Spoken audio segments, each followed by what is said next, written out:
പറഞ്ഞത്. പൊട്ടൻ തെയ്യം, ഈ പൊട്ടൻ തെയ്യത്തിനൊരു തോറ്റമുണ്ട്. തോറ്റം എന്താണെന്നറിയോ? ആരെ ഈ പൊട്ടൻ തെയ്യം എന്നറിയാമോ?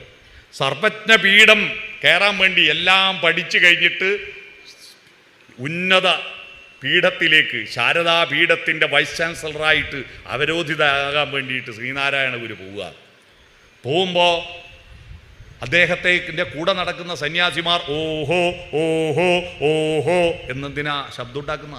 ബ്രാഹ്മണം വരുമ്പോൾ താണജാതിക്ക ദൂരപ്പോ ദൂരപ്പോ ദൂരപ്പോ എന്നാ, തീണ്ടാൻ പാടില്ല, അയിത്തമാണ്, ദൂരപ്പോ.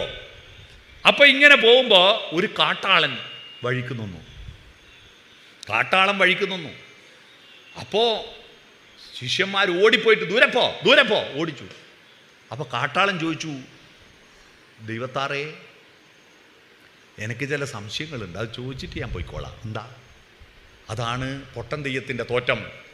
ഏങ്കള കുപ്പേല് നട്ട വാഴപ്പഴമല്ലോ നിങ്ങളുടെ ദേവന് പൂജ, ഏങ്കളെ കൊത്തിയാലും നീങ്കളെ കൊത്തിയാലും ഒന്നല്ലേ ചോര.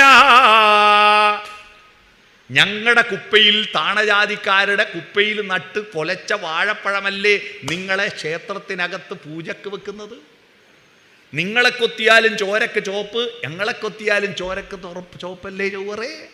അല്ലേ അല്ലേ?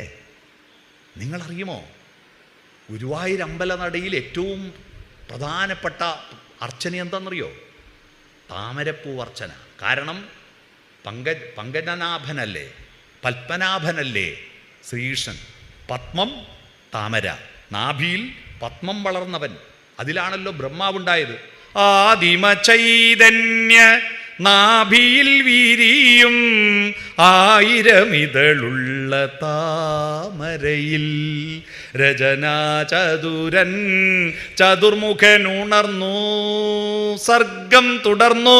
പാട്ട് കേട്ടില്ലേ? സംഗീതമേ അമര സല്ലാപമേ എന്ന പാട്ടിൽ വരികയാണ്. ഈ പത്മമാണ് ഏറ്റവും പ്രധാനപ്പെട്ട അർച്ചന. ആ അർച്ചന നടത്തുന്ന ഗുരുവായൂരപ്പൻ അർച്ചന നടത്തുന്ന താമരപ്പൂവ് എവിടുന്ന? കുറ്റിപ്പുറത്തിൻ്റെയും തിരുനാവായിയുടെയും ഇടയിൽ നിങ്ങൾ ട്രെയിനിൽ വടക്കോട്ട് യാത്ര ചെയ്യുമ്പോൾ കുറ്റിപ്പുറത്തിനും തിരുനാവായിക്കും ഇടയിൽ ഒരുപാട് താമരപ്പാടങ്ങൾ കാണാം. ആ താമരപ്പാടങ്ങളിൽ പ്രഭാതത്തിൽ വട്ടത്തോണിയിൽ പോയിട്ട് ആ താമരപ്പൂക്കൾ പറിച്ചെടുത്തു കൊണ്ടുവന്നിട്ട് ഗുരുവായൂർ അപ്പന് മാല കോർക്കാൻ കൊണ്ടുപോകുന്നതാരാ? സലീം എന്ന് പറയുന്ന മുസ്ലിമും അദ്ദേഹത്തിൻ്റെ ഭാര്യ ആയിഷയുമാണ്. പത്രത്തിൽ ഒരു ദിവസം വന്നിരുന്നു, സലീമും ആയിഷയുമാണ് ഈ പൂക്കൾ പറിച്ചു കൊണ്ടുവരുന്നത്.